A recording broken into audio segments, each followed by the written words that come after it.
Assalamu alaikum wa rahmatullahi wa barakatuh. Wa alaikum assalam wa rahmatullahi wa barakatuh. Ustaz, adam ölürdün astında ayan kelebi. Adam ölürdün aldında sezebi. Bu şeytanın azgırığı. Ölürüngü az kaldı degen sezim kelip jatat.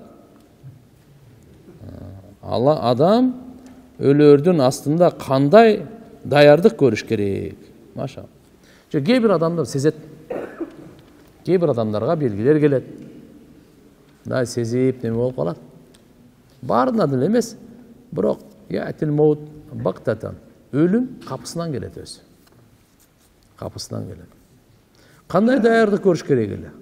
Жүректі тазалаш керек. Тілді, пейілді, ойды, мүнөзді тазалаш керек. Аға қантеп, Пайғамбар саллаллаху алейхи ва салламдың талимдери, Пайғамбар саллаллаху алейхи ва салламдың тарбия насааттары ошон үчүн.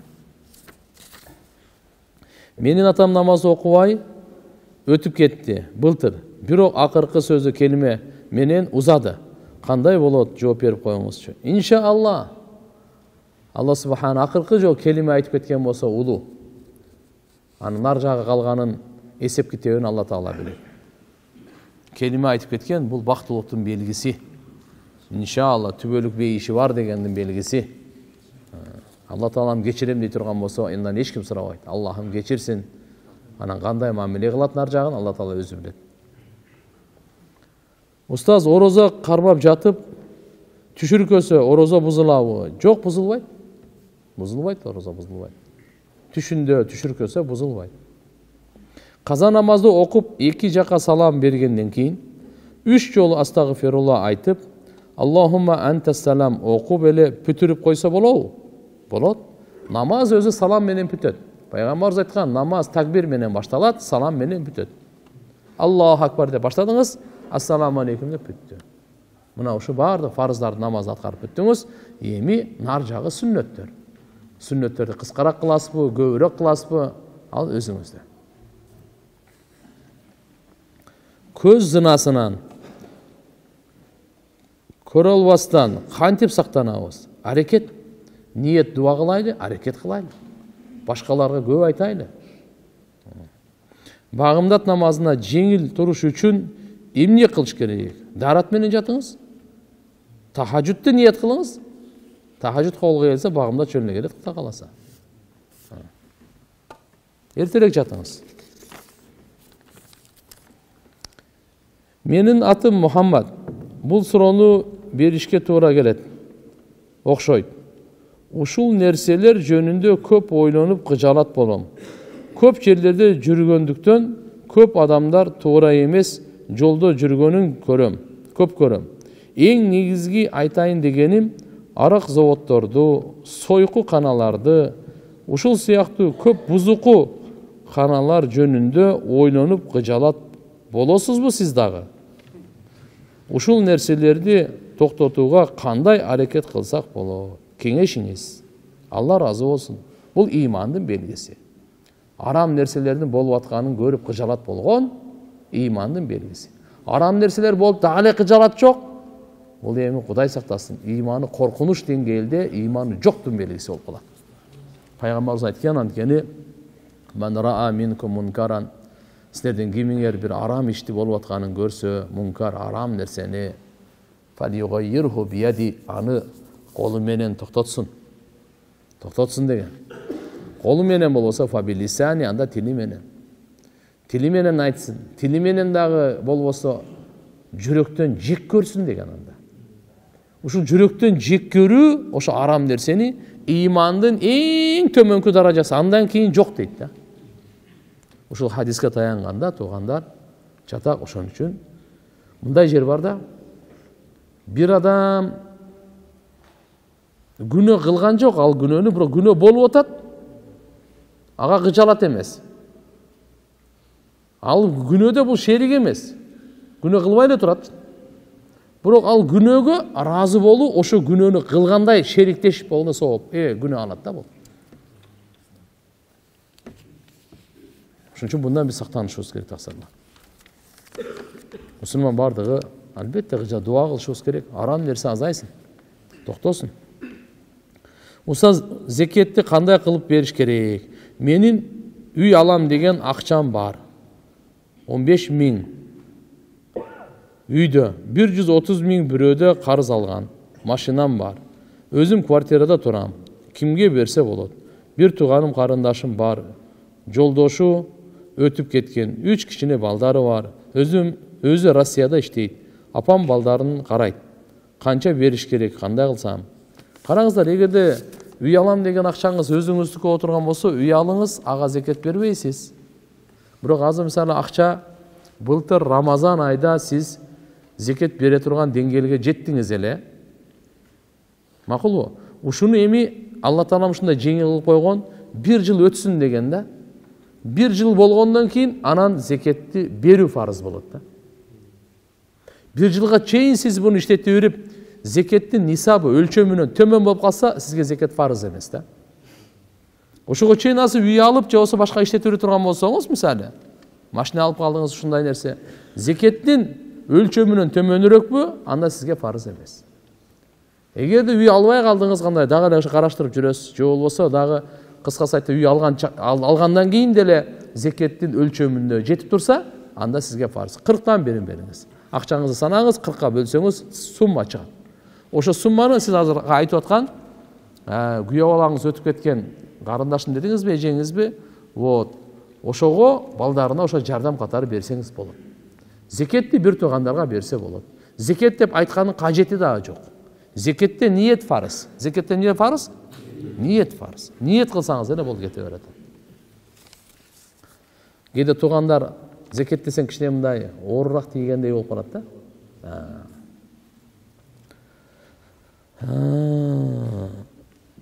Ассаламу алейкум устаз, биз Казакстандан болобуз. Менин уулум бар, 9 жашта. Сиз окуткан медресеге кантип окууга берсек болот?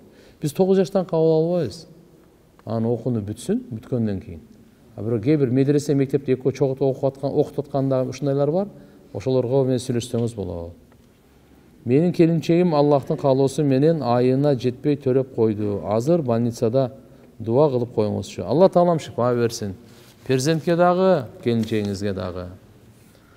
Устаз, төрөт күнү балам курсагынан эле чарчап калды. Ат коюш керек беле? Ушунун шарттарын айтып бериңиз, иншалла сизден разы болсун. Жок, эгерде эненин ичинен эле чарчап калса туугандар, угуп алайлы. Ага ат коюлбайт. Ал гусул кылып кепинделбейт, ага жаназа окулбайт.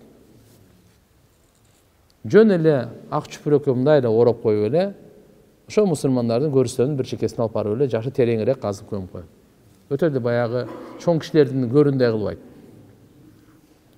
Эненин ичинде эле өлүп калган болсо, мейли бардык мүчөлөрү толук болгон чакта деле, мисалы 9 айга мына 1-2 күндөн кийин төрөйт деп аткан учурда деле кээде ушундай болуп калса.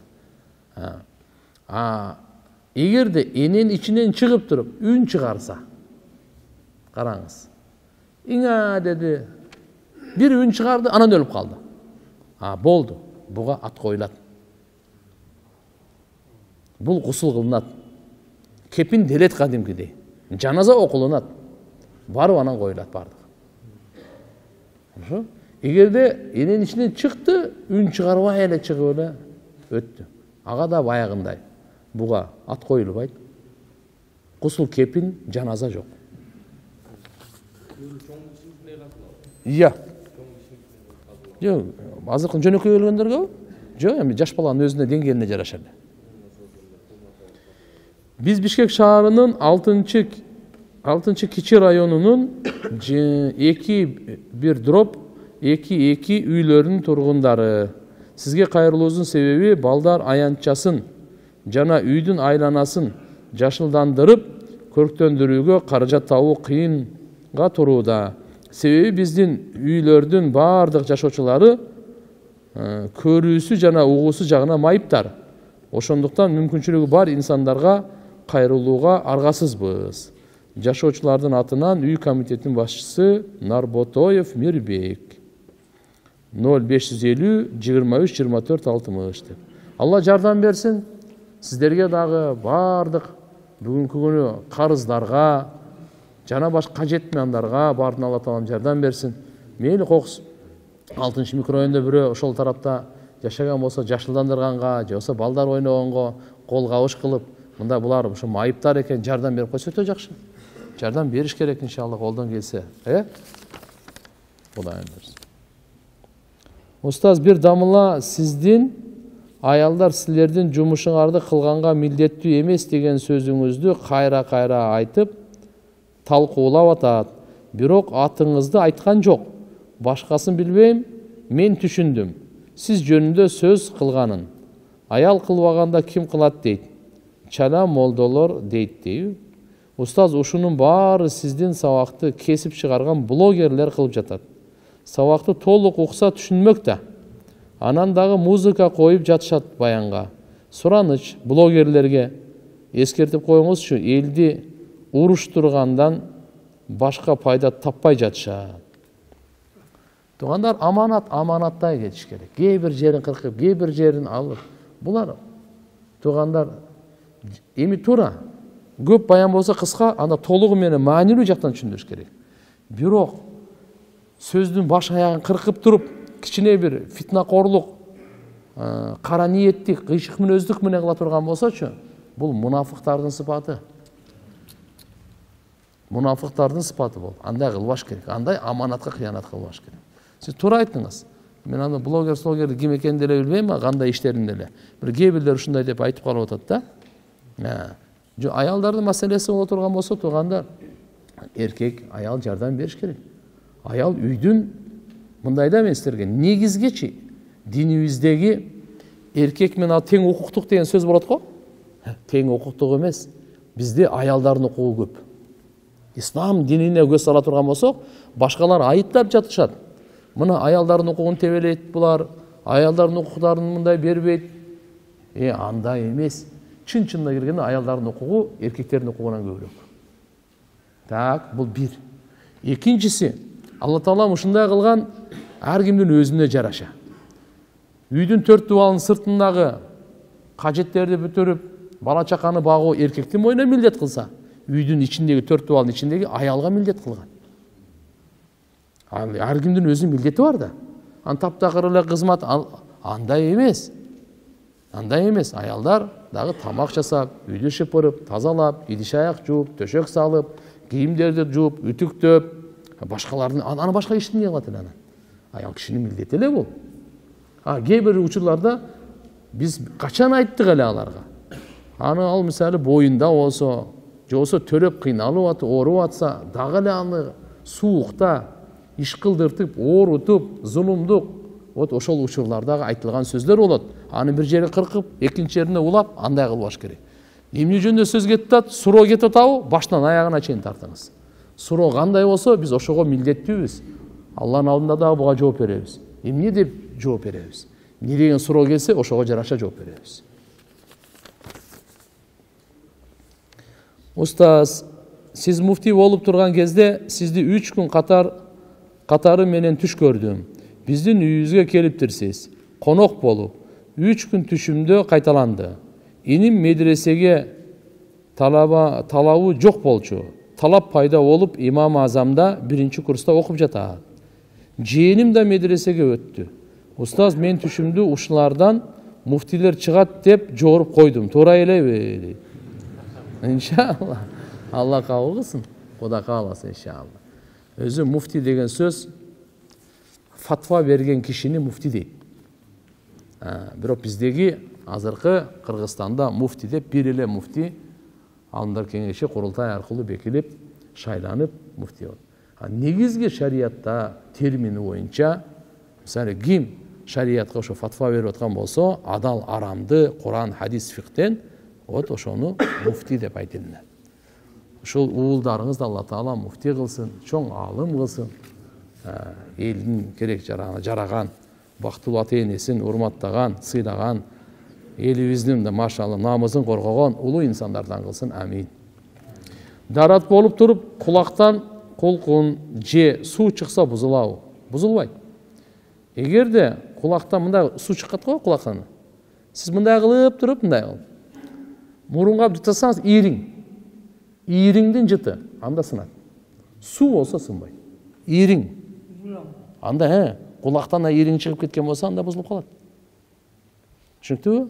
Кан, ириң, зара, макулбу? Ушулар чыга турган болсо бузулат. Assalamu alaikum, ustazu alaikum assalam. Sizden kеңеш сурайын деген. Мен учурда 21 жаштамын. Алдыга койгон максаттарым бийик. Ага жетишим үчүн азыртан аракет кылуум зарыл. Менде бир нече варианттар болуп жатат. Эмне кылышымды билбей жатам. Мисалы, учурда 4-чү курсмун. 1-2 жылда окуумду аяктаймын. Андан соң чет өлкөгө билимимди ашырып келгим келет. Архитектормун. Ал үчүн англис тилин үйрөнүшүм керек. Экинчиси, үй бүлөдө чоң уулмун. Окуумду аяктаганда 21 жашка чыгып калат экенмин. Бир жактан үйлөнүшүм керек болуп атат. Ата-энем 50 жашка жетейин деп калды. Үчүнчүсү, азыр жаштыгымда окуумду аяктаган соң Куранды толук жаттап алайын дегем. Анткени кийин ар нерсе менен алектенип калып кетпейин дейм. Устаз, ушулардын баарын кантип жетишсем болот? Өзүңүздүн вариантыңызды айтыңыз. Рахмат. Сиздин вариантыңыз жакшы экен. Алла Таала вариантыңызга жеткирсин. Караңыз, убакытты туура бөлүп иштетүү. Туура иштетүү. Бүгүнкү күндө эң чоң курбанчылык, эң чоң керемет деп айтсак болот. Ким убактысын туура иштетсе да. Бөлүңүз ушуну. Алла Таалам берген алхамдулилла 24 саат бар. Буну азыр сиз канча жаштасыз билбейм. 7 саат уйку нормал да. 7 саат уйку эң жакшы уйку. Кээде чарчап калсаңыз 8 саат кылың, бирок 8 сааттан нары ашырбаң, ал оору уже. Бул жаш балдарга эмес, ооруларга эмес, да башкача айтып жүрөбүр. Азыр бир сөз айткандан ойлонуп калдым мен. Ама жаш балдарды уктаттырбай бир нерсени баштады деп жүрбөсүн дагы. Аларга 9-10 жаш, 9 саат, 10 саат алар кете берет. Жалпы бүгүн анандай чоң балагатка толгон болду 7 саат, 8 саат максимум. Макулбу? Андан кийинкисинчи сиз өзүңүз бир ручкаңызга алып туруп жазыңыз. Эң маанилүү иштер кайсы? Так жаздыңызбы? Ошолордун арасынан дагы эң маанилүүсү кайсы? Аны жазыңыз. Дагы кайсы убакытка кайсын берсеңиз, ошол убакытта башканы кылбаңыз. Бүгүнкү ишти эртеңкиге калтырбаңыз. Убакыт менен күрөшүңүз, иншалла сиз ийгиликке жетесиз. Куранга дагы бир канча убакыт, сабагыңызга да бир канча убакыт, англис тилге бир канча убакыт, кызматка, тренировкага, макулбу? Бирге кайрымдуулукка, илимге, кандай гана ата-эне менен сүйлөшкө, жасаалар менен отурганга убактыңызды бөлүңүз. Пайгамбар саллаллаху алейхи ва саллям өзүнүн убактысын 3кө бөлгөн. Bir bölügün Allah menен, bir bölügün үй бүлө менен, bir bölügün ümmet menен. Ошон үчүн бир жакка эле көп ооп кетсек, экинчи жак аксап калат. Ибадатка деп эле мечиттен чыкпай, үй бүлөнүн укугу каякта калды? Үммөттүн укугу. Кой ушу үммөткө деп эле, ошо адамдарга деп жүрө берип, ибадат калып кетпесин бул жагы? Бала чака деп аркасынан жүрө берип, ибадат калып кетти. Бардыгына убакытты бөлүшүбүз керек. Убакытты туура пайдалансакчы, ийгилик ошол жерде. Сыры ушул жерде, берекеси ушул жерде. Хорошо? Витр намазында кунут дуасын билбесе, Ихлас сүрөсүн окуса болобу? Жок. Роббана атинаны окусун. Роббана атина фидде. Себеп дегенде, ал витр дуа кунут барго, ал жай, ошол учур дуанын учуру. Дуанын учуру. Эгерде ал кунут дуасын билбесе, анда Роббана атина фид дуния хасана ва фил ахирати хасана ва кина адабан нар ушуну окусун. Буну дагы билбесе, Аллахумма гфирли деди. Ихласты окубай эле. Анан кийин үйрөнүп алат агачы. Иманды күчөтүү үчүн эмне кылуу керек? Иманды мээнети керек. Таравих намаз парызбы же парыз эмеспи? Парыз эмес. Суннати муаккада эле болду. Суннати муаккада. Кибир окубай деген андай эмес. Бары окуш керек. Бул тургандар муаккад, суннати муаккада. Таравих намаз. Намазда ар кандай ойлор келе берет. Эмне кылуу керек? Ойлорго көңүл бурбай коюш керек. Караңыз. Эмнени окуп атсаңызчы, ошол окуганга көңүл буруңуз.